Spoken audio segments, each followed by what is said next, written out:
देखिए, कैप्टन साहब के चीफ मुख्यमंत्री बने हुए करीबन 4 महीने आज पूरे हो गए और इस सरकार ने 100 दिन के अंदर जितनी उपलब्धियां की हैं, मैं समझता हूँ अपने आप में ऐतिहासिक है।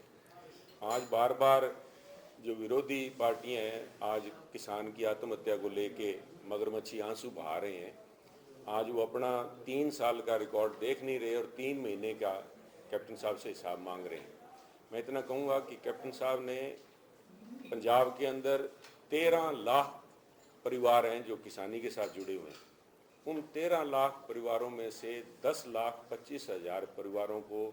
सीधे सीधे 2 लाख रुपए तक का उनको फ़ायदा पहुंचाया गया है और इस 10,25,000 में से 8 लाख ऐसे परिवार हैं जिनका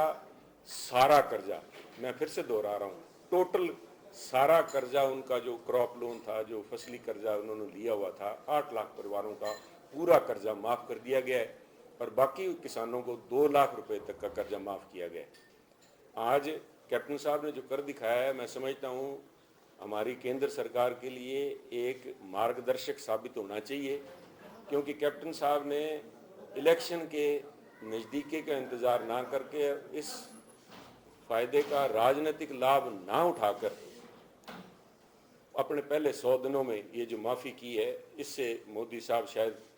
किसान की सुध लें और किसानी के लिए हमारी सरकार, कांग्रेस पार्टी की सरकार कैप्टन साहब के नेतृत्व में बिल्कुल कृतबद्ध है, वचनबद्ध है और किसानी के लिए हर समस्या कर रहे हैं। मैं इतना ही कहूँगा, मोदी साहब से इस बात की बेनती है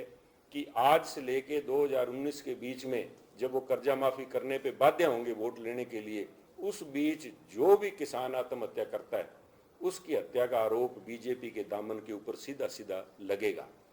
देखिए, सबसे पहले तो ये एक भ्रांति खत्म की जाए, चाहे बीजेपी से हमारे राजनीतिक विरोध हैं, ये जो जीएसटी है सिर्फ लंगर के ऊपर नहीं है, हर किस्म के प्रसाद के ऊपर, चाहे वो तिरुपति में बिक रहा है, चाहे वो यहाँ पे लंगर लगा के किसी भी धार्मिक भावनाओं को भड़काने के लिए इस किस्म के जो सोशल मीडिया पे प्रचार किए जा रहे हैं, मैं समझता हूँ निंदनीय है। परंतु वहीं ये भी चिंता का विषय है कि जो धार्मिक काम के लिए और इस किस्म का पंजाब की रवायत जो गुरुओं की धरती पे यहाँ पे लंगर चलता है, इसके ऊपर मैं समझता हूँ कैप्टन साहब आज इस मसले को जब टेकअप करेंगे जेटली साहब से तो इसका हल निकलेगा। परंतु उसके साथ एक चिंता का विषय, जहाँ पे कैप्टन साहब किसान के लिए इतना कुछ कर रहे हैं,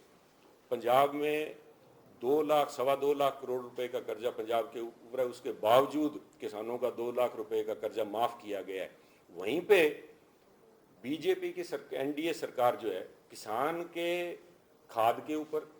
किसान की पेस्टिसाइड दवाइयों के ऊपर, किसान के ट्रैक्टर के ऊपर, ट्रैक्टर के स्पेयर पार्ट्स के ऊपर, किसान की जो मशीनरी है उसके ऊपर जो जीएसटी लगाई गई है, खाद के ऊपर 5% जीएसटी, पेस्टिसाइड के ऊपर 18% जीएसटी, ट्रैक्टर टायर के ऊपर, ट्यूब्स के ऊपर, इंजन के ऊपर, सारों के ऊपर जिस किस्म से जीएसटी लगाई गई है, बीजेपी बात करती है किसान की आमदनी दुगने करने की। आमदनी दुगनी की या नहीं की, परंतु किसान का खर्चा जरूर दुगना कर दिया गया। इस बात का किसानों में इसकी बात की बड़ा भारी आक्रोश है और कैप्टन साहब इस मुद्दे को भी हमारे माननीय जेटली साहब से, फाइनेंस मिनिस्टर से टेकअप करेंगे।